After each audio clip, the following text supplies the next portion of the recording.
વિદ્યાર્થી મિત્રો, જય શ્રી કૃષ્ણ. કેમ છો બધા? મજામાં? ઓકે, આજે આપણે પરમાણુ ક્રમાંક 21 થી 30 એની ઇલેક્ટ્રોનની રચના જોવાના છે. પરમાણુ ક્રમાંક 21 થી 30 જે તત્વો છે એની આપણે ઇલેક્ટ્રોનની રચનાની ચર્ચા કરવી છે. રેડી? લાસ્ટ લેક્ચરમાં આપણે પરમાણુ ક્રમાંક 1 થી 20 રેડી એ તત્વો એ પરમાણુની ઇલેક્ટ્રોનની રચના આપણે જોઈ. આજે આપણે 21 થી 30 પરમાણુ ક્રમાંક ધરાવતા તત્વોની ઇલેક્ટ્રોનની રચનાની ચર્ચા કરવાના. તો પરમાણુ ક્રમાંક 21 તો સ્કેન્ડિયમ પરમાણુ ક્રમાંક 21. તો આની ઇલેક્ટ્રોનની રચના શું થશે મિત્રો? તો આપણને ખબર છે કે 1s2 1s 1s પછી 2s તો 2as2 કારણ કે s માં બે ઇલેક્ટ્રોન સમાય તો 1s2 2s2 તો 4 ભરી દીધા. 1s 2as 2p તો 2p માં કેટલા સમાય? 6 તો 1s2 2s2 2p 6. પછી કઈ આવે? School school public school. તો હવે કઈ આવશે ભાઈ? 2s તો નો આવે, તો આવી ગઈ તો 3s આવે તો 3as2 તો 1s2 2s2 2p6 3s2 3p6 ready. તો 1s 2s પછી 2p 3s 3p અને પછી આવે 4s તો 4s2 અને પછી આવે 3d. પણ હવે જો મિત્રો આપણે 21 ઇલેક્ટ્રોન ભરવા છે. પરમાણુ ક્રમાંક 21 મતલબ 21 ઇલેક્ટ્રોન. તો 2 ને 4 ને 6 10 ને 2 12 ને 6 18 18 ને 2 20 20 અને 1 21 તો 3d ની અંદર એક ઇલેક્ટ્રોન આવશે. તો આની આખી ઇલેક્ટ્રોનની રચના થઈ કે 1s 2s 2p 3s 3p પછી 4s આવે પછી 3d આવે. આ જે કક્ષકોનો જે ક્રમ લખ્યો એ n + l મૂલ્યના આધીન લખ્યો. 3d પહેલા કઈ આવશે? 4s. કારણ કે 4s માટે n + l એટલે કે 4 વત્તા s માટે l નું મૂલ્ય શું થાય? 0. તો 4 + 0 એટલે 4. જ્યારે 3 વત્તા d માટે l નું મૂલ્ય થશે 2. તો 3 ને 2 5. તો આ આખી ઇલેક્ટ્રોનની રચના થઈ. અથવા આપણે આની જગ્યાએ શું લખી શકીએ મિત્રો? તો લખી શકીએ 1s2 2s2 2p6 3s2 3p6 એટલે 18 ઇલેક્ટ્રોન થયા. 2 2 4 ને 6 10 ને 2 12 ને 6 18 અને 18 માટે આપણે શું લખીએ? આર્ગોન કમ્પ્લીટ લખશું. શું લખીએ મિત્રો? Argon complete. Argon inner core complete ready અથવા તો આર્ગોન કમ્પ્લીટ. તો 3p6 સુધી તો આમાં આવી જશે એટલે 18 ઇલેક્ટ્રોન આર્ગોન ના આવી ગયા. હવે 4s2 3d1 તો હવે જો પહેલા જે કક્ષકમાં ઇલેક્ટ્રોન ભરો હોય એ 4s માં ભરાય ત્યારબાદ 3d માં ભરાય. પણ ઇલેક્ટ્રોનની રચના જ્યારે લખતા હોય ત્યારે n ના મૂલ્યને આધીન લખવામાં આવે. તો અહીં લખીએ આપણે કે 4s2 3d1. સમજો કેવી રીતે લખ્યું? આર્ગોન કમ્પ્લીટ 4s2 એટલે કે 18 18 ને 2 20 20 ને 1 21. પણ લખશું 3d આગળ ભરશું પહેલા 4s. સમજો ખાસ કે પહેલા તમે 18 આર્ગોન માં ભર્યા 18 અને પછી 4s માં 18 ને 2 20 અને પછી છેલ્લો ઇલેક્ટ્રોન d કક્ષકમાં દાખલ કરાયો. પણ લખશું 3d આગળ કારણ કે અહીંયા n નું મૂલ્ય 3 છે ને અહીંયા 4 છે. તો જેમ n નું મૂલ્ય ચડતું જાય એવી રીતે ઇલેક્ટ્રોનની રચના આપણે લખતા હોય. રેડી? તો 3d1 4s2 તો સ્કેન્ડિયમની ઇલેક્ટ્રોનની રચના થઈ. ટિટાનિયમની વાત કરવામાં આવે તો પરમાણુ ક્રમાંક 22 મિત્રો. તો હવે આખી ઇલેક્ટ્રોનની રચના લખતો વળી લખીશું 1s2 2s2 2p6 3s2 3p6 4s2 અને 3d2 થશે ટિટાનિયમના કેસમાં. રેડી? તો 1s2 2s2 2p6 3s2 3p6 બરાબર તો આર્ગોન કમ્પ્લીટ લખી. તો ડાયરેક્ટ હવે હું લખું કે આર્ગોન કમ્પ્લીટ રેડી 18 આર્ગોન એટલે 18 18 ને 2 20 અને 20 ને 2 22 કારણ કે 22 ઇલેક્ટ્રોન ભરવાના છે. તો પહેલા 18 આમાં પછી 2 આમાં 18 ને 2 20 20 ને 2 22 લખશું 3d આગળ. પણ પહેલા ભરાશે કઈ? 4s. 4s ભરાઈ ગયા પછી 3d ભરવાની થાય. તો આ ટિટાનિયમની ઇલેક્ટ્રોનની રચના. ટિટાનિયમ પછી વેનેડિયમની વાત કરવામાં આવે પરમાણુ ક્રમાંક 23 તો આર્ગોન કમ્પ્લીટ રેડી એટલે 18 18 ને 2 20 20 અને 3 23 તો ડી ની અંદર એક એક ઇલેક્ટ્રોનનો શું થશે? વધારો થશે. તો આવનાર એટલે કે છેલ્લો ઇલેક્ટ્રોન કઈ કક્ષકમાં દાખલ થાય? ડી કક્ષકમાં. તો આ બધા તત્વો કયા વિભાગના તત્વો કહેવાય? ડી વિભાગના. ખાસ સાંભળજો મિત્રો, છેલ્લો ઇલેક્ટ્રોન જે કક્ષકમાં દાખલ થાય ને, જો એસ માં દાખલ થાય તો એસ વિભાગનું તત્વ કહેવાય, પી માં દાખલ થાય તો પી વિભાગનું તત્વ કહેવાય, અને આવનાર છેલ્લો ઇલેક્ટ્રોન ડી માં દાખલ થાય તો ડી વિભાગનું કહેવાય. તો આપણને ખબર છે કે પરમાણુ ક્રમાંક 21 થી 30 જે તત્વો છે એનો છેલ્લો ઇલેક્ટ્રોન ડી માં દાખલ થાય. શેમાં દાખલ થશે? ડી માં. રેડી? એટલે આ બધા ડી વિભાગના તત્વો છે. પછી વેનેડિયમ પછી આવે ક્રોમિયમ. Cr ની સંજ્ઞા પરમાણુ ક્રમાંક 24. તો હવે અહીંયા ધ્યાન રાખજો કે આર્ગોન કમ્પ્લીટ એટલે કે 18, 18 ને 2 20, 20 ને 4 24. કારણ કે ડી માં 10 સુધી તમે ભરી શકો, મેક્સિમમ 10 ઇલેક્ટ્રોન ભરી શકો, જ્યારે એસ માં 2. હવે સમજો ખાસ અહીંયા આ ક્રોમિયમનો કેસ ખૂબ જ મહત્વનો છે, સ્ટાર કરવું. અહીંયા શું થાય સમજો કે ઇલેક્ટ્રોનની રચના કંઈક આવી હોવી જોઈએ, પણ ડી ની અંદર કેટલા ઇલેક્ટ્રોન સમાઈ શકે? મહત્તમ 10. કેમ? કારણ કે એની કક્ષકો કેટલી હોય ડી પેટા કોષની? 5. તો એ 5માં ઇલેક્ટ્રોન કેવી રીતે આપણે ભરી? પેલા 1 1 1 1 એવી રીતે 5 અને પછી આપણે યુગ્મીકરણ કરાવે. ટૂંકમાં હું લખી શકું આના બરાબર કે આર્ગોન કમ્પ્લીટ અને આ 3D, આ 3D ની 5 1 2 3 4 5 એટલે કે dxy dyz dzx dx2y2 ને dz2, અને આ છે ભાઈ 4s. તો ડી ની અંદર 4 ઇલેક્ટ્રોન છે, આ 1 આ 2 આ 3 અને આ 4, જ્યારે આની અંદર આ 1 અને આ 2. તો થાય શું સમજો કે ઇલેક્ટ્રોનની રચના આવી હોવી જોઈએ પણ આવી નથી. આ 4s માં રહેલા 2 ઇલેક્ટ્રોન પૈકી એક ઇલેક્ટ્રોન શેમાં આવી જાય? 3D માં. જેથી થશે શું? આમાંથી એક ઇલેક્ટ્રોન નીકળી જાય તો એક ઇલેક્ટ્રોન આમાં આવી જાય મિત્રો. તો આની ઇલેક્ટ્રોનની રચના શું બની જશે? અહીંયા 4s1 બનશે. હવે એક જ ઇલેક્ટ્રોન વધશે ને અહીંયા 3d5 બની જશે. એટલે મેં અહીંયા સ્ટાર કર્યો કે ક્રોમિયમના કેસમાં ધ્યાન રાખજો કે એની ઇલેક્ટ્રોનની રચના 3d5 4s1 હશે, 3d4 4s2 નહીં. એનું કારણ શું કે આ 3d છે મિત્રો અને આ 4s છે. તો 3D માં 4 હોય અને 4s માં 2 હોય તો 4s નો એક ઇલેક્ટ્રોન શેમાં આવી ગયો મિત્રો? 3D માં. આવું થવાનું કારણ શું? કારણ કે 3D માં 5 ઇલેક્ટ્રોન જોવા મળે. એટલે કે 3D એ સંપૂર્ણ ભરાયેલી, અર્ધપૂર્ણ ભરાયેલી અને અપૂર્ણ ભરાયેલી, આ ત્રણ શબ્દોને ખાસ સમજજો. તો આ કેસમાં હું તમને કાંઈ નોંધ કરી દઉં કે સ્થાયીતાની વાત કરવી છે, કક્ષકોની સ્થાયીતા. એનું શું કારણ એ હમણાં ટૂંક સમયમાં આપણે જોઈ. તો સંપૂર્ણ ભરાયેલી જે કક્ષક હોય, સંપૂર્ણ ભરાયેલી,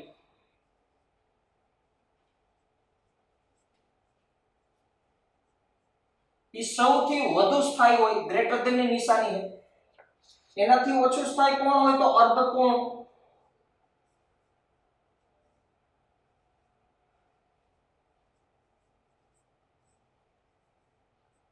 અને સૌથી ઓછું સ્થાયી કોણ હોય? તો અપૂર્ણ ભરાયેલી.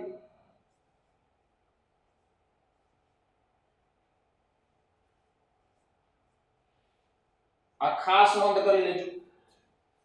સંપૂર્ણ ભરાયેલી એટલે શું કે 3D માં 10 ઇલેક્ટ્રોન સમાઈ શકે. જો એની અંદર 10 ઇલેક્ટ્રોન હોય ને તો સૌથી સ્થાયી રચના કહેવાય. રેડી? પણ જો આ પાંચે પાંચ ખાનામાં એક એક ઇલેક્ટ્રોન હોય તો 5 ઇલેક્ટ્રોન થશે, તો એ અર્ધપૂર્ણ ભરાયેલી કહેવાય. અને અપૂર્ણ એટલે શું કે 5 અથવા 10 ઇલેક્ટ્રોન ન હોય, એના સિવાય 1 હોય, 2 હોય, 3 હોય, 4 હોય, પછી 5 નહીં, 6 હોય, 7 હોય, 8 હોય કે 9 હોય, તો એને અપૂર્ણ ભરાયેલી કક્ષક કહેવાય. માનો કે હું એમ કહું ડી માટે, તો ડી ની અંદર 10 ઇલેક્ટ્રોન હોય તો એ સંપૂર્ણ ભરાયેલી, ડી ની અંદર 5 ઇલેક્ટ્રોન હોય તો એ અર્ધપૂર્ણ. સંપૂર્ણ એટલે આખાથી ભરેલી, અને અર્ધપૂર્ણ એટલે અડધી ભરાયેલી, અને અપૂર્ણ એટલે કે જે સંપૂર્ણ ન હોય ને અર્ધપૂર્ણ ન હોય. તો આની અંદર આપણે લખી શકીએ D1, D2, D3, D4, પછી D5 નહીં આવે, 6, D7, D8 અને D9.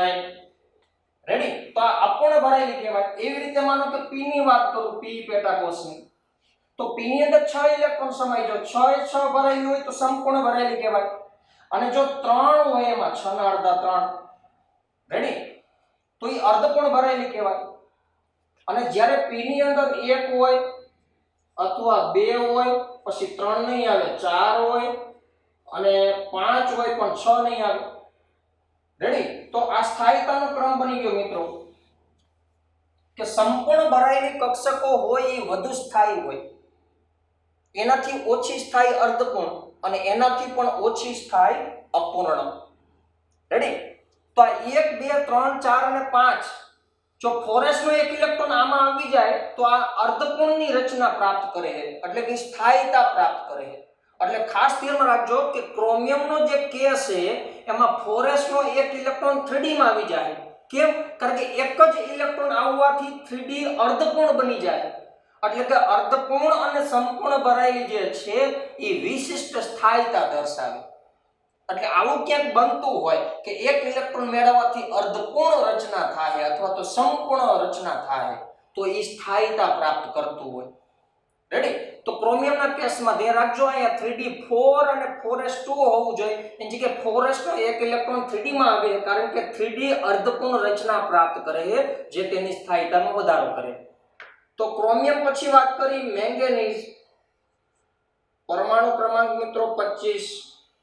તો આની ઇલેક્ટ્રોનની રચના થશે આર્ગોન કમ્પ્લીટ એટલે કે 18 18 ને 2 20 અને 20 ને 5 25. આ તો ઓલરેડી એમના 5 છે તો કે હવે 4s નો ઇલેક્ટ્રોન આમાં ન આવે તો 6 બની જાય અને 6 એટલે અપૂર્ણ બને.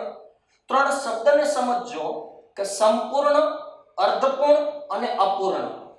સંપૂર્ણ સૌથી વધુ સ્થાયી, એનાથી થોડુંક ઓછું સ્થાયી અર્ધપૂર્ણ અને એનાથી ને ઓછું સ્થાયી અપૂર્ણ રેડી. તો આમાં કઈ એવો ફેરફાર થતો નથી. ક્રોમિયમમાં મેં સ્ટાર કર્યો કારણ કે 4s નો એક ઇલેક્ટ્રોન 3d માં આવી જાય અને આ એની ઇલેક્ટ્રોનની રચના સાચી છે. 3d4 4s2 એ ખોટી ઇલેક્ટ્રોનની રચના છે. સ્થાયીતા પ્રાપ્ત કરતો હોવાના કારણોસર 4s નો એક ઇલેક્ટ્રોન 3d માં આવી જશે. તો આ મેંગેનીઝ. પછી આયનની વાત કરી પરમાણુ ક્રમાંક 26 ઇલેક્ટ્રોનની રચના શું થશે તો આર્ગોન કમ્પ્લીટ એટલે કે 18 18 ને 2 20 અને 20 ને 6 26. કેવી રીતે લખવું જોજો 18 18 ને 2 20 20 ને 6 26 કારણ કે પહેલા 18 પછી આમાં બે ઇલેક્ટ્રોન અને પછી d ની અંદર દાખલ થાય મિત્રો. ભલે હું લખું 3d આગળ કારણ કે એક લખવાની સિસ્ટમ છે મુખ્ય ક્વોન્ટમ આંકનું જેમ મૂલ્ય વધતું જાય ને એવી રીતે આપણે એને દર્શાવતા. તો Fe ની ઇલેક્ટ્રોનની રચના થઈ. પછી વાત કરું કોબાલ્ટ પરમાણુ ક્રમાંક 27 મિત્રો. તો આર્ગોન કમ્પ્લીટ 18 આર્ગોન એટલે 18 પરમાણુ ક્રમાંક છે 18 ને 2 20 અને 20 ને 7 27 રેડી. પછી નિકલની વાત કરી નિકલ પરમાણુ ક્રમાંક 28 મિત્રો. તો 18 એટલે કે આર્ગોન કમ્પ્લીટ 18 ને 2 20 અને 20 ને 8 28. એના પછી વાત કરી નિકલ પછી કોપર પરમાણુ ક્રમાંક 29. અહીંયા વળી સ્ટાર કરશું. કોપરની અને ક્રોમિયમ આ બેની ઇલેક્ટ્રોનની રચના ખાસ ધ્યાન રાખજો કે આર્ગોન કમ્પ્લીટ 18 ને 2 20 20 ને 9 29 તો 29 ઇલેક્ટ્રોન ભરી દીધા. હવે થાહે શું જો કે 3d માં 10 ઇલેક્ટ્રોન સમાઈ શકે તો આ 4s નો એક ઇલેક્ટ્રોન શેમાં આવી જશે 3d માં તો અહીંયા શું બની જશે 4s1 અને અહીંયા 9 ને 1 શું બની જશે 10. તો 4s નો એક ઇલેક્ટ્રોન 3d માં આવી ગયો. કેમ? કારણ કે 3d માં જો એના માટે લખીએ આપણે અને આ 4s રેડી કે આ 1 આ 2 આ 3 આ 4 આ 5 આ 6 7 8 અને 9 જેનામાં બે ઇલેક્ટ્રોન છે આવે તો આ 3d9 હે મિત્રો અને આ 4s2 છે. પણ જ્યારે આનો એક ઇલેક્ટ્રોન આમાં આવી જાય તો આ 4s1 બની જશે અને આ 3d10 બની જશે મિત્રો. સમજાય? તો આવું થવાનું કારણ શું? જો અહીંયા 3d10 d10 d માં 10 ઇલેક્ટ્રોન સમાઈ શકે 10 ભરાઈ ગયા જે સૌથી વધુ સ્થાયી રચના પ્રાપ્ત કરશે. તો સંપૂર્ણ ભરાયેલી કક્ષકની રચના થાય એક ઇલેક્ટ્રોન પ્રાપ્ત કરવાથી. એટલે 4s નો એક ઇલેક્ટ્રોન 3d માં આવી જશે તો 3d10 અને 4s1 બની જશે. તો ક્રોમિયમ અને કોપર ક્રોમિયમના કેસમાં અર્ધપૂર્ણના કારણોસર સ્થાયીતા પ્રાપ્ત કરે છે, જ્યારે કોપરના કેસમાં સંપૂર્ણ ભરાયેલી હોવાના કારણોસર સ્થાયીતા પ્રાપ્ત કરે છે. એટલે 4s નો એક ઇલેક્ટ્રોન શેમાં આવી જાય? 3d માં, ક્રોમિયમ અને કોપરના કેસમાં. એટલે એને સ્ટાર કરશું. અને ઝિંકની વાત કરી, પરમાણુ ક્રમાંક 30 મિત્રો, તો આર્ગોન કમ્પ્લીટ એટલે કે 18, 18 ને 2 20 અને 20 ને 10 30. હવે આનો એક ઇલેક્ટ્રોન આમાં ન આવે, કારણ કે ડી માં 10 તો આવી ગયા, 11 તો સમય ન શકે. રેડી? તો ક્રોમિયમ અને કોપરના કેસમાં આપણે ખાસ ધ્યાનમાં રાખવાનું. ક્રોમિયમના કેસમાં શું થાય કે 3d4 અને 4s2, પણ 4s નો એક ઇલેક્ટ્રોન 3d માં આવી જાય, કારણ કે અર્ધપૂર્ણ રચના પ્રાપ્ત થાય. અને કોપરના કેસમાં શું થાય? 3d9 અને 4s2, તો 4s નો એક ઇલેક્ટ્રોન d માં આવી જાય એટલે d10 બની જાય. તો ક્રોમિયમ અને કોપરની ઇલેક્ટ્રોનની રચના ખાસ ધ્યાનમાં રાખવાની. પહેલા આર્ગોન કમ્પ્લીટ, પછી 4s માં ઇલેક્ટ્રોન ભરો અને પછી 3d માં ભરો. આ ધ્યાનમાં રાખજો ખાસ. લખી ભલે 3d આગળ, પણ ઇલેક્ટ્રોન પહેલા શેમાં ભરો? તમે 4s માં અને પછી 3d માં ભરો. એટલે છેલ્લો ઇલેક્ટ્રોન તો d માં જ દાખલ થાય, કારણ કે આ બધા d વિભાગના તત્વો. છેલ્લો ઇલેક્ટ્રોન જે કક્ષકમાં દાખલ થાય એ વિભાગનું ઈ તત્વ ગણાય. આ બધા d વિભાગના તત્વો છે. તો સ્કેન્ડિયમ થી ઝિંક સુધીની ઇલેક્ટ્રોનની રચના આપણે લખવાની છે. રેડી? પણ સ્કેન્ડિયમ થી ઝિંક સુધીની ઇલેક્ટ્રોનની રચના તમારે આ આખી પણ લખવાની છે અને આર્ગોન કમ્પ્લીટ વાળી પણ લખવાની છે. મેં એક નમૂનામાં લખ્યું, તો તમારે બધાની સંપૂર્ણ પણ લખવાની છે અને ઊંડાવાળી કમ્પ્લીટ વાળી પણ લખવાની છે. અને બાજુમાં લખી નાખજો કક્ષકોની સ્થાયીતા, કે સંપૂર્ણ ભરાયેલી કક્ષક સૌથી વધુ સ્થાયી હોય, એનાથી ઓછી અર્ધપૂર્ણ ભરાયેલી કક્ષક અને એનાથી ઓછી અપૂર્ણ ભરાયેલી કક્ષક. તો d હોય તો d માં 10 ઇલેક્ટ્રોન સમાઈ શકે, જો 10 હોય તો એ સંપૂર્ણ ભરાયેલી કહેવાય, અને 10 ના અડધા 5 હોય તો એ અર્ધપૂર્ણ કહેવાય. પછી d ની અંદર 1 2 3 4 6 7 8 કે 9 હોય તો એ અપૂર્ણ કહેવાય. એવી રીતે p ની વાત કરવામાં આવે, p માં 6 ઇલેક્ટ્રોન જ સમાઈ શકે અને 6 ભરાયેલી હોય તો એ સંપૂર્ણ ભરાયેલી કહેવાય. અને p ની અંદર 3 ઇલેક્ટ્રોન હોય તો એ અર્ધપૂર્ણ કહેવાય. પણ જ્યારે 1 2 4 કે 5 ઇલેક્ટ્રોનની સંખ્યા હોય p ની અંદર તો એ અપૂર્ણ કહેવાય. તો બાજુમાં આની પણ ખાસ આપણે નોંધ કરવાની છે. હવે આપણે એ સમજવું છે કે ક્રોમિયમ અને કોપર એમાં 4s નો ઇલેક્ટ્રોન 3d માં આવે. જો અહીંયા પણ 4s નો ઇલેક્ટ્રોન 3d માં આવે. આનું શું કારણ? રેડી? તો એની ચર્ચા આપણે કરવી છે. તો આટલી કોપી મારી લ્યો, પછી આપણે આગળ વધીએ. તો 4s નો ઇલેક્ટ્રોન 3d માં આવવાના બે કારણો છે. મતલબ કે જે સ્થાયીતા પ્રાપ્ત કરે, આપણે એવું કીધું ને કે સંપૂર્ણ અથવા તો અર્ધપૂર્ણ ભરાયેલી કક્ષકોની સ્થાયીતા. રેડી? તો એનું કારણ શું એ સમજો. શા માટે 4s નો એક ઇલેક્ટ્રોન 3d4 માં આવે છે અને એ 3d5 બની જાય, એની ચર્ચા આપણે કરવી. માનો કે તો પહેલો કેસ લઈ આપણે ક્રોમિયમ. સ્ટાર કરો અને ઇલેક્ટ્રોનની રચના ખાસ યાદ રાખવાની. તો આપણને ખબર છે કે આર્ગોન કમ્પ્લીટ એટલે કે 18, 18 ને 2 20 અને 20 ને 4 24. પણ 2 આમાં અને 4 આમાં, પણ આ થાશે શું? 1 આમાં અને 2 આમ. Sorry, ready? એક કામ કરી કે પહેલા તો 4s2 અને અહીંયા માનો 3d4 થાય. તો આને પહેલા દર્શાવી, આ ઇલેક્ટ્રોનની રચના ખોટી છે. 4s નો એક ઇલેક્ટ્રોન 3d માં આવી જાય એટલે 3d5 4s1 બને છે. ઈ ઇલેક્ટ્રોનની રચના સાચી. પણ હવે આપણે આને સમજીએ કે ઇન કેસ આવું હોત કે 3d4 4s2, તો જોઈએ આપણે કે આ 3d ચાલો અને આ 4s.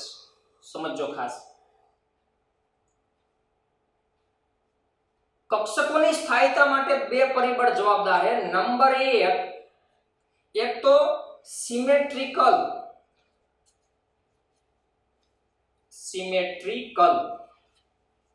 એરેન્જમેન્ટ. એટલે શું એની ચર્ચા પણ કરી, એક પોઈન્ટ આ. અને બીજો પોઈન્ટ છે એક્સચેન્જ એનર્જી.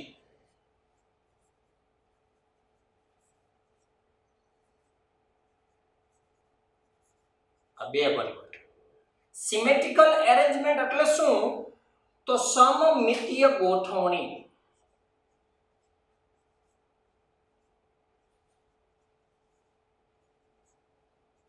જો કે આ સમમિતીય શબ્દ વારંવાર તમારે આગળ આવશે એટલે તમારું અહીંયા કન્ફ્યુઝન દૂર થઈ જશે. રેડી? અને એક્સચેન્જ એનર્જી, એક્સચેન્જ કરવું એટલે આપલે કરવી, આપલે લેવડ દેવડ કરવી, મતલબ કે વિનિમય કરવું. રેડી? તો આને કહેવાય વિનિમય ઊર્જા. આ બે પરિબળ ખૂબ જવાબદાર. સમજો કે 3d4 હોય તો આ 1, આ 2, આ 3 અને આ 4. જ્યારે આની અંદર 2 ઇલેક્ટ્રોન, આ 1 અને આ 2. માનો કે આવું છે તો થાય શું કે જે સમાન સ્પિન હોય +1 આ +1 આ +1 આ અને +1 આ, તો અહીંયા ઇલેક્ટ્રોનનું વિનિમય થાય કે ઘણીવાર આ ઇલેક્ટ્રોન અહીંયા વહી જાય અને આ ઇલેક્ટ્રોન અહીંયા આવી જાય તો આ બે ઉલટ સુલટ થઈ જાય, વિનિમય થઈ જાય. અથવા તો આ ઇલેક્ટ્રોન આની હારે વિનિમય પામે એટલે કે આ ઇલેક્ટ્રોન અહીંયા આવી જાય, આ ઇલેક્ટ્રોન અહીંયા વહી જાય. અથવા તો આ ઇલેક્ટ્રોન અહીંયા વિનિમય પામે કે આ ઇલેક્ટ્રોન અહીંયા વહી જાય, આ ઇલેક્ટ્રોન અહીંયા વહી જાય. તો આ એક ઇલેક્ટ્રોન સાથે આ ત્રણેય સાથે એનું વિનિમય થઈ શકે કારણ કે +1 આ +1 આ +1 આ છે, મતલબ કે સ્થાનમાં ફેરબદલી કરી શકે. એવી રીતે હું વાત કરું કે અમે પહેલા ઇલેક્ટ્રોનની વાત કરી કે આ બે એકબીજાના સ્થાન બદલાવી શકે, પછી આ બે એકબીજાના સ્થાન બદલાવી શકે અને પછી આ બે એકબીજાના સ્થાન બદલાવી શકે. એવી રીતે હું માનું કે આ બીજા ઇલેક્ટ્રોનની વાત કરું તો બીજો ઇલેક્ટ્રોન આની સાથે સ્થાન બદલાવી શકે અથવા તો આની સાથે સ્થાન બદલાવી શકે, તો આ પણ વિનિમય થાય. અથવા હું ત્રીજા ઇલેક્ટ્રોનની વાત કરું તો ત્રીજો ઇલેક્ટ્રોન આની સાથે સ્થાન ફેરફાર કરી શકે. તો વિનિમય કેટલી વાર થયું? આ 1 વાર, 2 વાર, 3 વાર, 4 વાર, 5 વાર અને 6 વાર. તો 6 વાર વિનિમય પામશે. સમજાય? બરાબર. પહેલા શું કહ્યું કે આ એક ઇલેક્ટ્રોન આ ત્રણેય ઇલેક્ટ્રોન સાથે વારાફરતી વિનિમય પામે એટલે કે આ ઇલેક્ટ્રોન અહીંયા આવી જાય, આ ઇલેક્ટ્રોન અહીંયા આવી જાય એટલે એક વિનિમય થયું. વળી આ ઇલેક્ટ્રોન અહીંયા આવી જાય, આ ઇલેક્ટ્રોન અહીંયા આવી જાય તો બીજું વિનિમય થયું. આ ઇલેક્ટ્રોન અહીંયા આવી જાય, આ ઇલેક્ટ્રોન અહીંયા આવી જાય, ત્રીજું વિનિમય થયું. પછી હવે બીજા નંબરના ઇલેક્ટ્રોનની વાત છે, આ બે સ્થાન બદલાવી શકે અથવા તો આ બે સ્થાન બદલાવી શકે અને છેલ્લે ત્રીજા ઇલેક્ટ્રોન આ બે સ્થાન બદલાવી શકે. તો 1, 2, 3, 4, 5 અને 6 વખત વિનિમય પામી શકે. પણ માનો કે હું એવું કરું કે 4s નો એક ઇલેક્ટ્રોન અહીંયા આવી જાય તો શું થાય? તો આપણે લઈએ કે ક્રોમિયમ પરમાણુ ક્રમાંક 24, આર્ગોન કમ્પ્લીટ. રેડી? અને હવે 4s1 બની જશે અને 3d5 ટ્રાય કરીએ આપણે. તો 3d, ચાલો આ 3d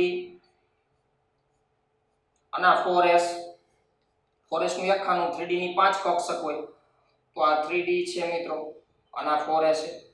તો 4s માં એક ઇલેક્ટ્રોન છે d માં, તો આ 1, આ 2, આ 3 અને 4 હતા અને 4s માંથી એક આમાં આવી ગયો છે તો અહીંયા રાખી. રેડી? એક ઇલેક્ટ્રોન આમાંથી 4s માંથી d માં આવી ગયો તો 3d5 બને છે અને 4s1 બને. હવે સમજો કે હું એમ કહું કે આ પહેલો ઇલેક્ટ્રોન જે છે એ બીજા હારે વિનિમય પામી શકે, પહેલો રહ્યો ત્રીજા ઇલેક્ટ્રોન સાથે પણ વિનિમય પામી શકે, પહેલો રહ્યો ચોથા હારે પણ વિનિમય પામી શકે અને પહેલો રહ્યો પાંચમા સાથે પણ વિનિમય પામી શકે. એવી રીતે હું બીજાની વાત કરું તો બીજો જે રહ્યો એ ત્રીજા હારે વિનિમય પામી શકે, બીજો રહ્યો એ ચોથા હારે વિનિમય પામી શકે અને પાંચમા ઇલેક્ટ્રોન સાથે પણ વિનિમય પામી શકે. સમજાય? એવી રીતે હું વાત કરું કે જે ત્રીજો ઇલેક્ટ્રોન છે એ બીજા હારે પણ વિનિમય પામી શકે અને ત્રીજો રહ્યો ચોથા હારે અને ત્રીજો રહ્યો પાંચમા હારે વિનિમય પામી શકે. એવી રીતે ચોથો રહ્યો પાંચમા સાથે વિનિમય પામી શકે. તો કેટલી વાર વિનિમય થયું મિત્રો? આ 1, 2, 3, 4, આ 5, 6, 7, રેડી? 8, 9 અને 10. અહીંયા 10 વખત વિનિમય થઈ શકે કારણ કે સમાન પેટાકોષમાં સમાન સ્પિન ધરાવતા જ ઇલેક્ટ્રોનનું વિનિમય થઈ શકે અને જેમ આ વિનિમય વધુ થાય એમ મુક્ત થતી ઊર્જાનું મૂલ્ય વધારે. ઇલેક્ટ્રોનનું વિનિમય જેમ વધારે, અહીંયા એક સંબંધ લખી નાખું કે ઇલેક્ટ્રોનનું વિનિમય જેમ વધુ એમ મુક્ત થતી ઊર્જા વધુ. જો કે આના કોઈ પ્રશ્ન પૂછતા નથી. રેડી? આ ખાસ યાદ રાખજો. આપણે બીજો પોઈન્ટ સમજવાની કોશિશ કરી કે એક્સચેન્જ એનર્જી એટલે શું? કે જેમ વધુ ઇલેક્ટ્રોન વિનિમય પામી શકે, આ વિનિમય પામે ને ત્યારે એનર્જી મુક્ત કરાવે. હું વિનિમય પામતો હોય તો હું મારી એનર્જી મુક્ત કરાવીશ. હું એનર્જી મુક્ત કરાવું મિત્રો તો મારી એનર્જી ઘટી જાય, કારણ કે હું મારામાંથી એનર્જી મુક્ત કરાવું. કારણ કે જેમ વધુ વિનિમય પામે એમ એનર્જી વધારે મુક્ત થાય, અને હું વધારે વિનિમય પામું તો હું વધારે ઉર્જા મુક્ત કરાવીશ, અને હું વધુ ઉર્જા મુક્ત કરાવું તો મારી એનર્જી ઘટી જાય, અને મારી એનર્જી ઘટી જાય તો સ્થાયીતા વધી જાય. કારણ કે કેમિસ્ટ્રીમાં એક નારો છે કે less the energy higher the stability. લખી નાખજો, less the energy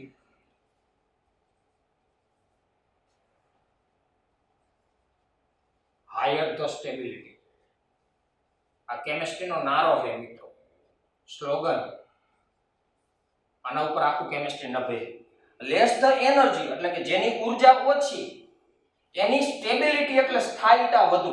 higher the stability, less the energy higher the stability. તો જેમ વધુ વિનિમય પામે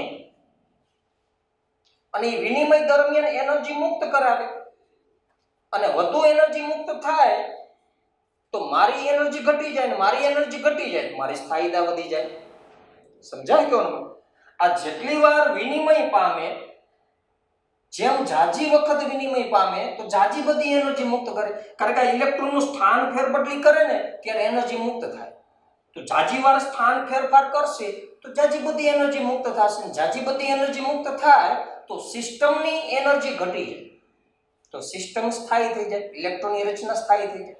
એટલે 4s નો એક ઇલેક્ટ્રોન જે છે એ 3d માં આવી જાય. એટલે 3d4 ની જગ્યાએ 3d5 બની જાય અને 4s2 ની જગ્યાએ 4s1 બની જાય. 4s નો એક ઇલેક્ટ્રોન 3d માં આવવાથી વિનિમય વધી જાય, ઇલેક્ટ્રોનનો વિનિમય. અને વિનિમય વધી જાય તો એ દરમિયાન એનર્જી જાજી બધી છૂટી કરી નાખે, અને એનર્જી મુક્ત કરાવી દે તો સિસ્ટમની એનર્જી ઘટી જાય, તો એની સ્થાયીતા વધી જાય. કારણ કે લેસ ધ એનર્જી, જેની ઉર્જા ઓછી એની સ્થાયીતા વધારે. સીધી વાત, હું બધું આ એક્શન કરું, બોલું કેમ? કારણ કે મારામાં એનર્જી, પણ મારામાં એનર્જી જ ન હોય તો હું શાંતિથી આમ પડ્યો રહીશ તો હું સ્ટેબલ થઈ જઈશ. જેની એનર્જી ઓછી એ વધુ થાય. સમજાય કેવાનો મતલબ? જાજી બધી એનર્જી હોય ને આપણામાં તો આપણે હખણા બેહતા ન હોય, વાંદરાપણું આપણામાં જોવા મળે મિત્રો. એકબીજાની હરીચાળો કરતા હોય આપણે. કેમ? કારણ કે આપણામાં એનર્જી. પણ અમુક એવા બેઠા હોય નમાલા જેમ મળદું બેઠું હોય ને, મૃત્યુ પામેલો માણસ, હાવ ડગે નહીં, બોલે નહીં, ચાલે નહીં, કાંઈ નહીં. સમજાય? તો એ less the energy higher the stability, એ વધુ થાય, શાંતિથી બેઠો, કારણ કે એનામાં એનર્જી જ નથી. Less the energy higher the stability, ખાસ ધ્યાનમાં રાખજો. તો આ વિનિમય ઉર્જાની વાત થઈ. રેડી? એક્સચેન્જ એનર્જી એટલે શું? કે સમાન સ્પિન, એટલે કે +1 હારે +1. માનો હું આને +1 કહું તો આ બધા +1 વાળા જોઈએ, કારણ કે બધા ઉપર એરા વાળા જ છે. કારણ કે આને હું ઉપર એરો અને આને હું નીચે એરો તો રાખી ન શકું. કારણ કે હુંડે એવી વાત કરી કે મહત્તમ સ્પિન રહે એ રીતે ઇલેક્ટ્રોન ભરવા. એટલે બધા એરા હું ક્યાં રાખીશ? ઉપર. કા બધા હું નીચે રાખીશ? ઈ ચાલે, પણ એક ઉપર ને એક નીચે હું ન રાખી શકું. કારણ કે હુંડે આપણને એવી વાત કરી કે સ્પિન મહત્તમ રહેવી જોઈએ. અને ઉપર એરો ના નીચે એરો રાખું તો +1 -1 0 થઈ જાય તો સ્પિન ઘટી જાય. ભ્રમણ સ્પિન ગુણકનું મૂલ્ય ઊંચું રહેવું જોઈએ. સમજાય કેવો મતલબ? તો આ એક્સચેન્જ એનર્જીની વાત કરી. હવે સમમિતીય ગોઠવણી એટલે શું? સમમિતીય ક્યારે કહેવાય? કે ડી ની અંદર જ્યારે સંપૂર્ણ ભરાયેલી હોય અથવા તો અર્ધપૂર્ણ હોય તો એને સમમિતિ જોવા મળે એવું કહેવાય. પણ એની વધારે હું ચર્ચા ત્યાં નહીં કરું, આગળ જશો એટલે ઓટોમેટિક આઈડિયા આવશે. ડી ની અંદર 10 ઇલેક્ટ્રોન હોય તો એ સમમિતીય ગોઠવણી કહેવાય. ડી ની અંદર 5 ઇલેક્ટ્રોન હોય તો પણ એ સમમિતીય ગોઠવણી કહેવાય. એવી રીતે પી ની અંદર 6 ઇલેક્ટ્રોન હોય તો સમમિતીય ગોઠવણી કહેવાય. અને પી ની અંદર 3 ઇલેક્ટ્રોન હોય એટલે કે સંપૂર્ણ અથવા અર્ધપૂર્ણ ભરાયેલી હોય ને ત્યારે એમાં સમમિતિ જોવા મળે એવું કહેવાય. પણ જ્યારે અપૂર્ણ ભરાયેલી કક્ષક હોય તો એમાં સમમિતિ ગેરહાજર એવું કહેવાય. અને જેમાં સમમિતિ જોવા મળતી હોય, ઇલેક્ટ્રોનની સમમિતીય ગોઠવણી થયેલી હોય તો સ્થાયીતા જનરલી એની કેવી હોય? વધારે. સમજાય કોનો મતલબ? પછી માનો કે આપણે વાત કરી એક કોપરનો કેસ છે. ચાલો આપણે કોપરનો કેસ જોઈએ. પરમાણુ ક્રમાંક y નો 29 છે, એટલે કે આર્ગોન કમ્પ્લીટ મિત્રો. રેડી? અને 18 ને 2 20 અને 20 ને 9 29. પણ હકીકતમાં આ ઇલેક્ટ્રોનની રચના ખોટી છે. થાય શું કે 4s નો એક ઇલેક્ટ્રોન શેમાં આવી જાય 3d માં, એટલે ઇલેક્ટ્રોનની રચનાની કેવી બની જાય આર્ગોન કમ્પ્લીટ 3d10, કારણ કે એક ઇલેક્ટ્રોન વધી જશે અને આમાં એક ઘટી જશે 4s1. આ ઇલેક્ટ્રોનની રચના સાચી છે જ્યારે આ ખોટી. કોની? કોપર. ક્રોમિયમ અને કોપર ખૂબ જ મહત્વનું છે, ખાસ ધ્યાનમાં રાખજો મિત્રો. સમજાય તો? તો અહીંયા શું કારણ જુઓ કે 3d9 લઉં, પહેલા ચાલો હું 3d9 લઉં કે 3d માં 9 ઇલેક્ટ્રોન રાખી આપણે અને 4s માં 2 રાખી. આ 1 આ 2 છે, આ 1 આ 2 આ 3 આ 4 આ 5 આ 6 આ 7 આ 8 અને 9. તો આ 3d9, આ 3d9 રેડી, અને આ 4s2. અને હવે આ જે કાયદેસરની ઇલેક્ટ્રોનની રચના છે જેમાં 3d ની અંદર 10 ઇલેક્ટ્રોન છે.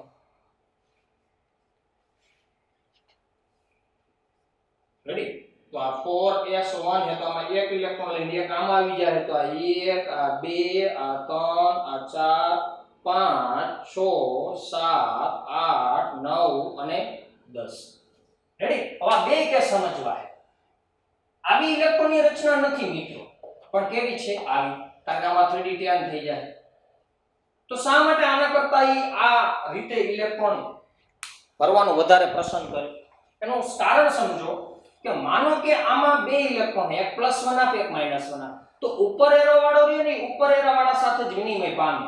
તો આ ભાઈ આની સાથે વિનિમય પામશે, આ ભાઈ આની સાથે વિનિમય પામશે, આ ભાઈ આની સાથે વિનિમય પામશે, આ ભાઈ આની સાથે વિનિમય પામશે. સમજાય? પછી એવી જ રીતે આ ઉપર વાળો રહ્યો ને આની સાથે વિનિમય પામશે, આની સાથે વિનિમય પામી શકે, આની સાથે સંભાવના લઈ આપણે. સમજાય કોનો? એવી રીતે વાત કરી કે હવે જે ત્રીજા નંબરના ખાનામાં જે ઉપર એરા વાળો ઇલેક્ટ્રોન છે એ અહીંયા વિનિમય પામી શકે અથવા અહીંયા વિનિમય પામી શકે, અને આ જે ચોથા ખાનામાં રહેલો ઇલેક્ટ્રોન રહ્યો આની સાથે વિનિમય પામી શકે. હવે એવી જ રીતે નીચે એરા વાળો જે ઇલેક્ટ્રોન છે એ આની સાથે વિનિમય પામી શકે, આ નીચેવાળા સાથે વિનિમય પામે, +1 આપ સાથે +1 આપ અથવા તો -1 આપ સાથે -1 આપ. આ ભાઈ અહીંયા પણ વિનિમય પામી શકે, અહીંયા પણ વિનિમય પામી શકે અને અહીંયા પણ વિનિમય પામી શકે. એવી રીતે બીજા વાળો રહ્યો એ અહીંયા ત્રીજા એરે અને ચોથા એરે વિનિમય પામી શકે, પણ પાંચમામાં તો છે જ નહીં, નીચે એરો એવો, તો આટલા વિનિમય થશે. રેડી? એવી રીતે 3d10 માં જો કે પહેલા વાળો અહીંયા જઈ શકે, અહીંયા જઈ શકે, આની એરે પણ વિનિમય પામે અને આની એરે વિનિમય પામે. એવી રીતે બીજા વાળો રહ્યો આની એરે વિનિમય પામી શકે, અહીંયા પામી શકે, અહીંયા પામી શકે. સમજાણો કેવાનો? પછી ત્રીજા વાળો જે રહ્યો, ત્રીજા વાળો ઉપર +1 વાળો એ અહીંયા જઈ શકે, અહીંયા જઈ શકે. પછી ચોથા વાળો રહ્યો એ અહીંયા જઈ શકે. અને હવે નીચેના વાળાની વાત કરું તો આ ભાઈ રહ્યો અહીંયા જઈ શકે, ત્રીજા એરે જઈ શકે, ચોથા એરે પણ વિનિમય પામી શકે અને પાંચમા એરે પામી શકે. સમજાય કેવાનો? પછી બીજા વાળો રહ્યો નીચે વાળો -1 વાળો એ અહીંયા જઈ શકે, અહીંયા જઈ શકે, અહીંયા જઈ શકે. પછી ત્રીજા વાળો લ્યો તમે તો એ ચોથા એરે વિનિમય પામી શકે અને પાંચમા એરે વિનિમય પામી શકે, અને જે ચોથા વાળો રહ્યો એ પાંચમા વાળા ખાલી પામી શકે. તો વિનિમયની સંખ્યા અહીંયા વધી જશે, કારણ કે અહીંયા એક ઇલેક્ટ્રોન ઓછો છે એટલે વિનિમયની સંખ્યા અહીંયા ઓછી હોય અને અહીંયા વધારે. જેમ વિનિમય વધુ એમ મુક્ત થતી ઊર્જા વધુ, અને મુક્ત થતી ઊર્જા વધુ એમ સિસ્ટમની એનર્જી ઓછી, ઊર્જા ઓછી, તો એની સ્ટેબિલિટી વધારે, તો એની સ્થાયિકતા વધારે. એટલે 4s નો એક ઇલેક્ટ્રોન આમાં આવી જાય જેથી આ 3d10 બની જાય અને 3d10 માં વિનિમય વધુ પ્રમાણમાં થશે મિત્રો. રેડી? આના કઈ પ્રશ્નો પૂછતા નથી પણ માત્ર છતાંય સમજાઈએ. અત્યાર સુધી નીટ કે જેડબલઈ માં ક્યારે પૂછાણું નથી, પણ છતાં તમને એમ કે ક્રોમિયમ અને કોપરના કેસમાં 4s નો ઇલેક્ટ્રોન 3d માં આવવાનું કારણ શું? તો બે કારણ. એક તો એક્સચેન્જ એનર્જી અને એક સિમેટ્રિકલ એરેન્જમેન્ટ, એટલે કે સમમિતીય ગોઠવણી. સમમિતીય ગોઠવણી કોને કહેવાય? કે D અથવા તો P સંપૂર્ણ ભરાયેલી અથવા તો અર્ધપૂર્ણ હોય તો એને સમમિતીય ગોઠવણી કહેવાય. D અને P સંપૂર્ણ ભરાયેલી અથવા તો અર્ધપૂર્ણ ભરાયેલી હોય તો એને સમમિતીય ગોઠવણી કહેવાય. પણ જ્યારે એ અપૂર્ણ ભરાયેલી હોય તો સમમિતીય ગોઠવણી કહેવાય નહીં. તો એક આ મુદ્દો સમમિતીય ગોઠવણી. પછી બીજો પોઈન્ટ હતો વિનિમય ઊર્જા. કે સમાન સ્પિન ધરાવતા ઇલેક્ટ્રોનનું વિનિમય જેમ વધુ થાય એમ એનર્જી વધુ મુક્ત થાય. એનર્જી વધુ મુક્ત થાય તો મારી એનર્જી ઘટી જાય. સમજાય? સિસ્ટમની એનર્જી ઘટી જાય અને સિસ્ટમની એનર્જી ઘટી જાય તો એની સ્થાયીતા વધી જાય. કારણ કે જેની એનર્જી ઓછી, લેસ ધ એનર્જી, એની સ્ટેબિલિટી હાયર હોય તો હાયર ધ સ્ટેબિલિટી. રેડી? તો આ 21 થી 30 તત્વો, એમાં ક્રોમિયમ અને કોપરની ઇલેક્ટ્રોનની રચનામાં ખાસ ધ્યાનમાં રાખવાનું છે 4s નો એક ઇલેક્ટ્રોન ક્યાં આવી જશે? 3d માં. કેમ? કારણ કે ક્રોમિયમના કેસમાં 3d4 માંથી 3d5 બની જશે અને કોપરના કેસમાં 3d9 માંથી 3d10 બની જશે. ક્રોમિયમમાં અર્ધપૂર્ણ ડી ભરાયેલી કક્ષકની રચના થાય અને કોપરમાં સંપૂર્ણ ભરાયેલી ડી કક્ષકની રચના થાય છે. તો આ 21 થી 30 પરમાણુ ક્રમાંક ધરાવતા તત્વોની ઇલેક્ટ્રોનની રચના આખી પણ લખવાની છે અને આર્ગોન કમ્પ્લીટ વાળી પણ આપણે લખવાની છે. અને ક્રોમિયમ અને કોપરમાં શા માટે 4s નો એક ઇલેક્ટ્રોન 3d માં આવે એનું પણ આપણને કારણ ખબર હોવું જોઈએ. રેડી? તો ક્રોમિયમમાં અર્ધપૂર્ણ રચના થાય, D5 બને અને કોપરમાં D9 માંથી D10 બનવા માટે પ્રેરિત થાય કારણ કે એનાથી વધુ સ્થાયી બની જાય.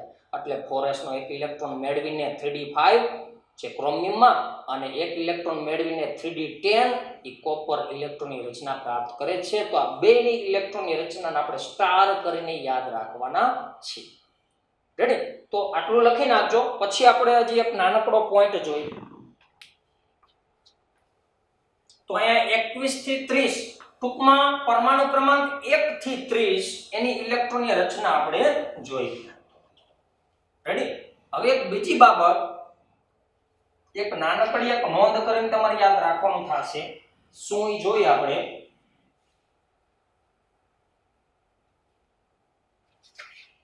કે જ્યારે કોઈ એવું સ્પીસીઝ હોય કે જેની પાસે માત્ર એક જ ઇલેક્ટ્રોન હોય, મિત્રો ખાસ ધ્યાનમાં રાખજો, નોંધ. આના પણ પ્રશ્ન પૂછતા હોય કોમ્પિટિટિવ એક્ઝામમાં.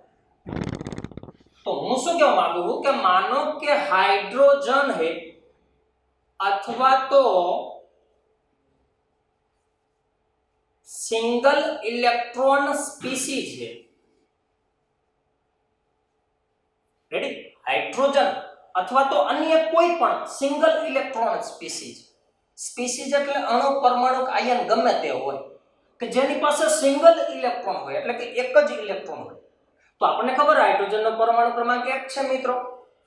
તો આની ઇલેક્ટ્રોનની રચના શું થશે મિત્રો? 1s1. રેડી? હાઇડ્રોજનનો પરમાણુ ક્રમાંક 1 તો 1s1 મતલબ હાઇડ્રોજન પાસે એક જ ઇલેક્ટ્રોન છે. હાઇડ્રોજન અથવા તો અન્ય કોઈ પણ એવા આયન કે જેની પાસે એક જ ઇલેક્ટ્રોન હોય.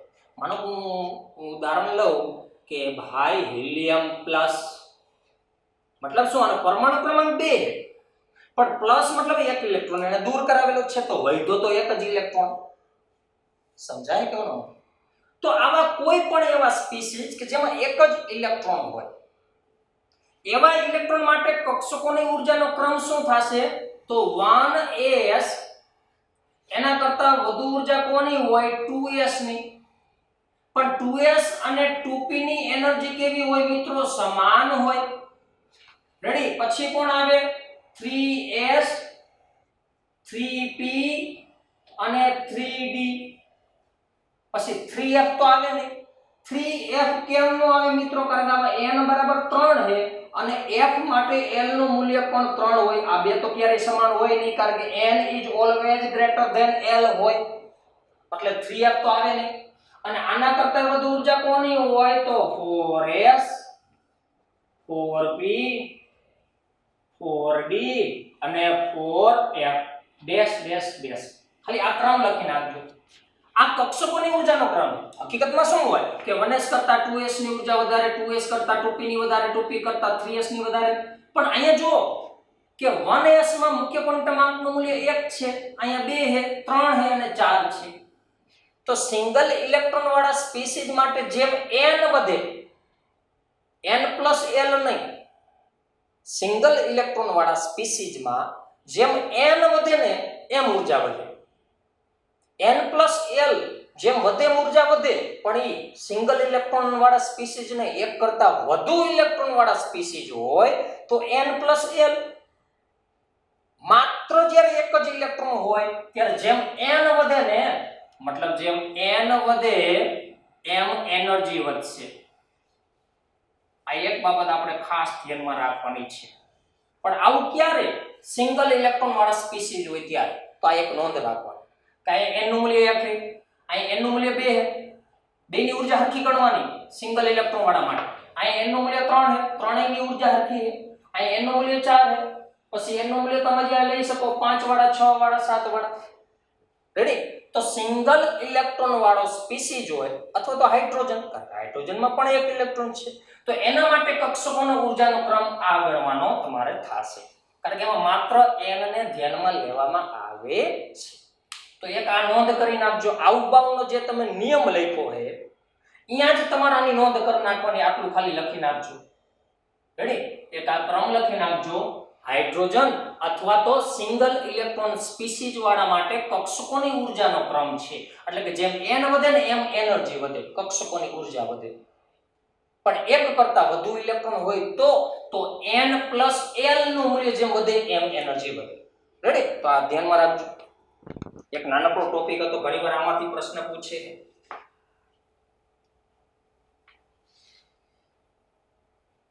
હવે સમજો કે આપણે 4 પ્રકારના ક્વોન્ટમ ભણી ગયા.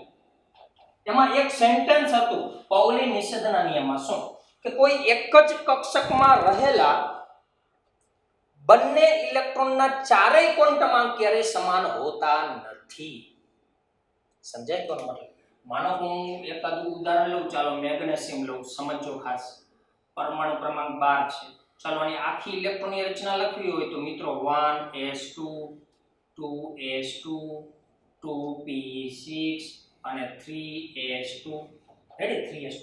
માનો કે આ 3s, એ 3s એટલે એક ખાનું અને 2p એટલે 3 ખાના. પણ 3s માં બે ઇલેક્ટ્રોન, એક ઉપર એક નીચે. હવે સમજો ખાસ. આ જે 3s માં બે ઇલેક્ટ્રોન છે મિત્રો, એના આપણે ક્વોન્ટમ, એ બંને ઇલેક્ટ્રોન માટે ક્વોન્ટમાંક લખવા. તો હું લખી શકું કે n નું મૂલ્ય કેટલું? આ બે ઇલેક્ટ્રોન છે ને, એ બંને ઇલેક્ટ્રોન માટે n નું મૂલ્ય કેટલું? તો 3. l નું મૂલ્ય કેટલું? તો ભાઈ છે કઈ s, અને s એટલે l નું મૂલ્ય કેટલું? 0.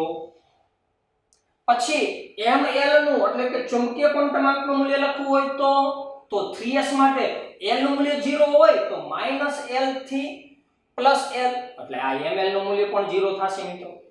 હવે જોજો, તો આ એક ક્વોન્ટમાંક, આ મુખ્ય ક્વોન્ટમાંક આવી ગયો, આ ગૌણ ક્વોન્ટમાંક આવી ગયો અને આ ચુંબકીય ક્વોન્ટમાંક આવી ગયો. તો આ બંને ઇલેક્ટ્રોન માટે આ 3 ક્વોન્ટમાંક સમાન થયા.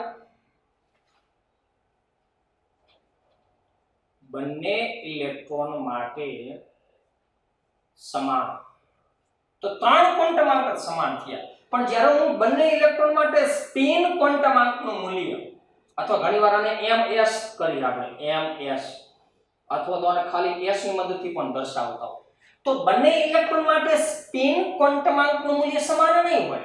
એક ઇલેક્ટ્રોન માટે +1 હશે તો બીજા ઇલેક્ટ્રોન માટે -1 હશે. સમજાય મિત્રો? કે 3s માં જે બે ઇલેક્ટ્રોન છે એ બંને ઇલેક્ટ્રોન માટે n નું મૂલ્ય 3 થાય, l નું મૂલ્ય 0 થાય, ml નું મૂલ્ય 0 થાય. પણ સ્પિન ક્વોન્ટમાંકનું મૂલ્ય ઉપર એરો વાળા માટે તમે +1 આપી લો તો નીચે એરો જે છે એના માટે -1 આપી લેવું પડે.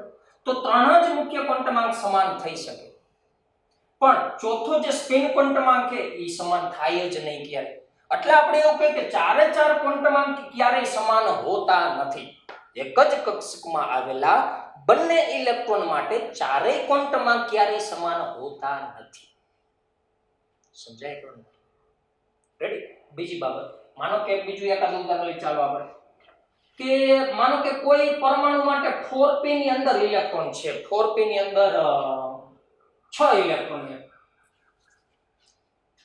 6 ઇલેક્ટ્રોન છે.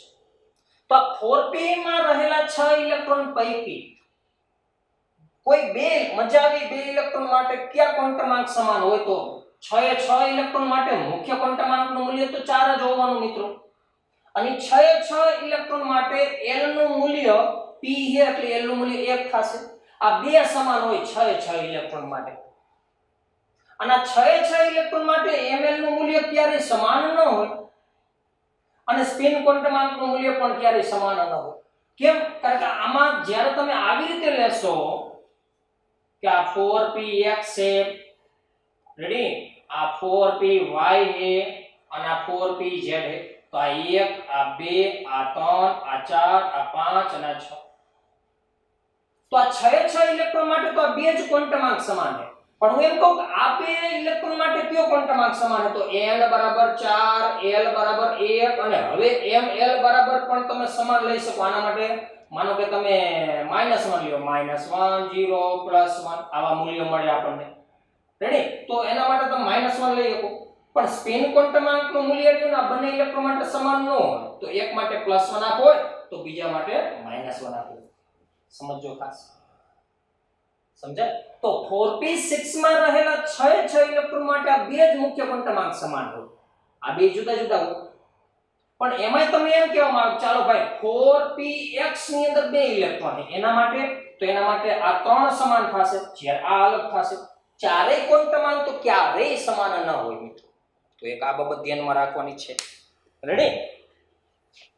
એના સિવાય ચારેય ક્વોન્ટમાર્ક પૂરા થઈ ગયા, પ્લસ 1 થી 30 પરમાણુની આપણે ઇલેક્ટ્રોનની રચના જોઈ ગયા. તો માનો કે હું તમને એમ કહું કે ચાલો સોડિયમ લઈ, આપણે સોડિયમ પરમાણુ ક્રમાંક 11 છે મિત્રો. આની ઇલેક્ટ્રોનની રચના કંઈક આવી થશે કે 1s2 2s2 2p6 અને 3s1, કારણ કે 2 2 4 ને 6 10 ને 11. હવે મારે આને આવી રીતે દર્શાવવું. માનો કે આ સોડિયમનું ન્યુક્લિયસ છે, કેન્દ્ર, કે જ્યાં પ્રોટોન અને ન્યુટ્રોન હોય, એની આસપાસ અહીંયા ઇલેક્ટ્રોન હોય.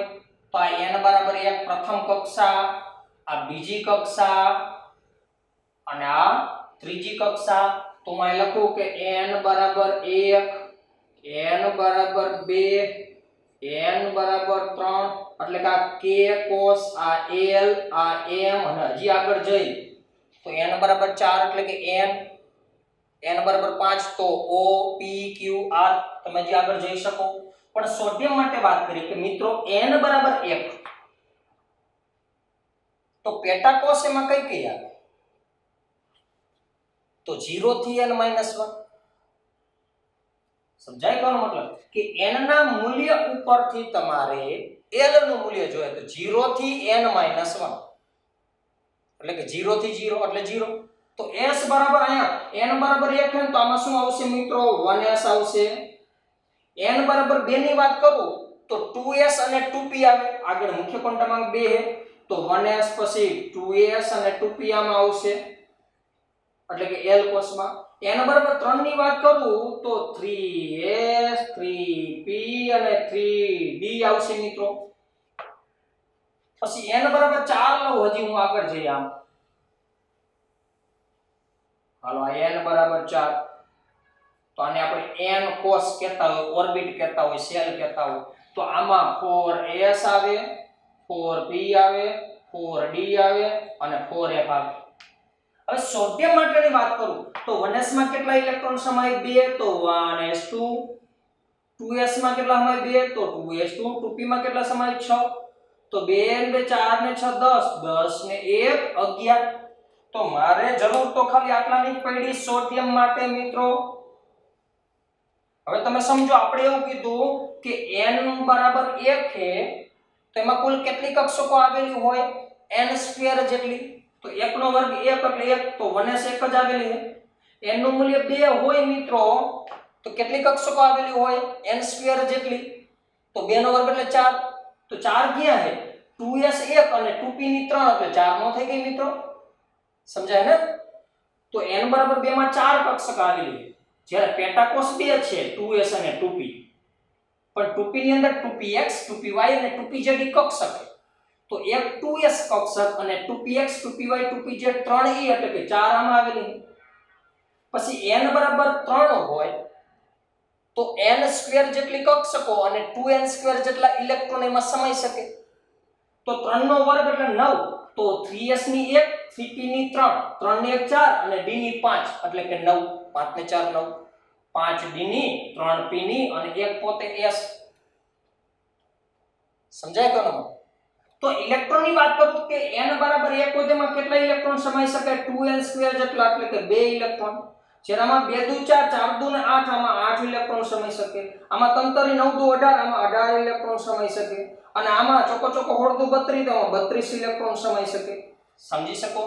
ફંડામેન્ટલ ચારેય ક્વોન્ટમ આંકને આપણે આની મદદથી દર્શાવવાની હું કોશિશ કરું છું મિત્રો. રેડી? કે આમાં 2s, 2px, 2py, 2pz, આમાં 3s, 3px, 3py, 3pz અને 3dxy, 3dyz, 3dzx, 3dx2y2 અને 3dz2. તો આમાં 5 ને 8 ને 9 આવેલી હોય. જ્યારે આમાં 4s ની 1, 3p ની, 5d ની અને 7f ની. તો 7 ને 5 12, 12 ને 3 15, 15 ને 1 16. તો આમાં 16 કક્ષકો આવેલી હોય. આમાં કેટલી કક્ષકો આવેલી હોય? 16 કક્ષક.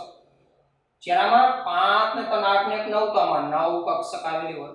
જેરામાં 3 ને 1 4, તો આમાં 4 કક્ષક આવેલી હોય. જ્યારે આમાં તો એ એક જ કક્ષક આવેલી હોય. તો એક કક્ષક તો એના ડબલ ઇલેક્ટ્રોન, 4 કક્ષક તો એના ડબલ ઇલેક્ટ્રોન, 9 કક્ષક તો એના ડબલ ઇલેક્ટ્રોન અને 16 કક્ષક તો એના ડબલ ઇલેક્ટ્રોન. એટલે કે n ના મૂલ્ય ઉપરથી n પરથી કક્ષકોની સંખ્યા જોતી હોય તો આપણે સૂત્ર આપેલું હતું મિત્રો. શું સૂત્ર હતું? n². અને n પરથી ઇલેક્ટ્રોનની સંખ્યા જોતી હોય, પણ માત્ર n આપેલો હોય ત્યારે n પરથી ઇલેક્ટ્રોનની સંખ્યા જોતી હોય મિત્રો. રેડી? કે n પરથી કક્ષકોની સંખ્યા જોતી હોય તો n² અને n પરથી ઇલેક્ટ્રોનની સંખ્યા જોતી હોય મિત્રો તો 2n². રેડી? આ સૂત્ર ઉપરથી જ આપણે આને દર્શાવ્યું. બીજી બાબત એ કે આ જે 3s છે, માનો કે આ તમે સોડિયમ લીધું, આની જગ્યાએ હું અન્ય કોઈ પણ પરમાણુ લઈ શકું. એની જે છેલ્લી કક્ષક હોય ને, એ છેલ્લી કક્ષકને આઉટર મોસ્ટ સેલ તરીકે ઓળખવામાં આવે. Outer most cell. અને એની એક્ઝેક્ટ આગળની જે કક્ષક હોય, આઉટર મોસ્ટ સેલ એટલે શું? સૌથી બાહ્યતમ કક્ષા કહેવાય. સૌથી બાહ્યતમ કક્ષા. એની આગળની જે કક્ષા રહી એને પેનલ્ટી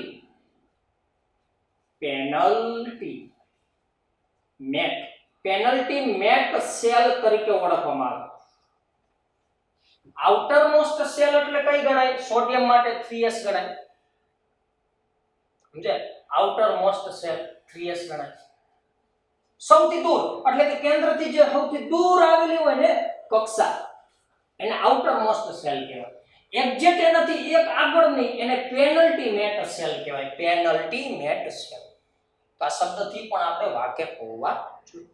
પછી હમણાં આપણે એક રચના લખી હતી, માનો કે સ્કેન્ડિયમ પરમાણુ ક્રમાંક 21 ની ઇલેક્ટ્રોનની રચના જોઈ હતી ને આપણે મિત્રો, કે આર્ગોન કમ્પ્લીટ એટલે 18, 18 ને 2 20 અને 20 ને 1 21.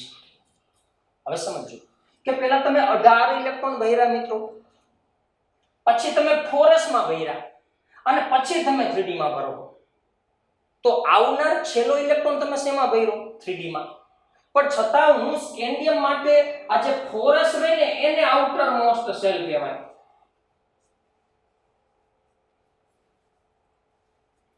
જ્યારે 3d ને શું કહેવાય? પેનલ્ટી મેટ સેલ કહેવાય. શું કહેવાય?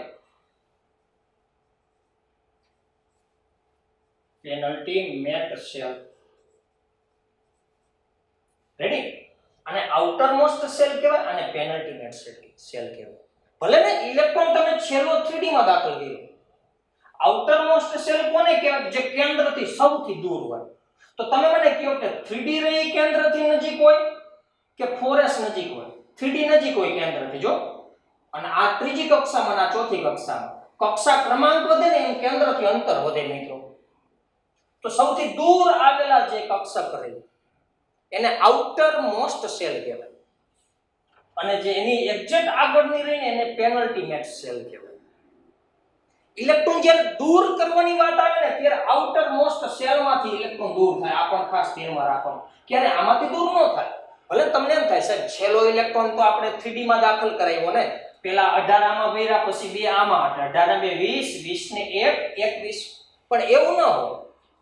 ભરતી વખતે n+l ને ધ્યાનમાં લઈએ અને દૂર કરતી વખતે ઇલેક્ટ્રોન જ્યારે દૂર કરાવવા હોય ત્યારે કેન્દ્રથી જે સૌથી દૂર આવેલી કક્ષક હોય એમાં રહેલો ઇલેક્ટ્રોન સૌપ્રથમ દૂર થશે, કારણ કે એને કેન્દ્ર પ્રત્યે આકર્ષણ ઓછું હોય. માનો હું એમ કહું કે આ 4s માં ઇલેક્ટ્રોન છે અને 3D માં ઇલેક્ટ્રોન છે, તો આ બે પૈકી કઈ કક્ષકમાં રહેલો ઇલેક્ટ્રોન સૌપ્રથમ દૂર થાય? તો 4s નો દૂર થાય. કેમ? કારણ કે એને આ કેન્દ્રથી અંતર કેવું હોય? વધારે, ને આ અંતર કેવું હોય? ઓછું. તો આને આમાં રહેલા 3D માં રહેલા ઇલેક્ટ્રોનને કેન્દ્ર પ્રત્યે આકર્ષણ વધારે હોય, કારણ કે ઇલેક્ટ્રોન ઋણ વીજભાર છે. તો ઋણ વીજભારિત ઇલેક્ટ્રોનને કેન્દ્રમાં રહેલા પ્રોટોન કે જે ધન વીજભારિત છે, તો અહીંયા બંનેના વીજભાર વિરુદ્ધ છે તો આકર્ષણ થાય. અહીંયા આકર્ષણ થાય. 4s માં રહેલા ઇલેક્ટ્રોનને કેન્દ્ર પ્રત્યે આકર્ષણ હોય જ, પણ આ આકર્ષણ ઓછું હશે કારણ કે અંતર વધી ગયું. એટલે 4s માં રહેલો ઇલેક્ટ્રોન સૌપ્રથમ દૂર કરવામાં આવે જ્યારે દૂર થતા હોય ત્યારે. રેડી? તો આ થોડી ફંડામેન્ટલ છે. આ બધી વસ્તુ વારંવાર રિપીટ થવાની છે. તો હાલ પૂરતું માત્ર આટલું. રેડી? ઓકે, જય શ્રી કૃષ્ણ.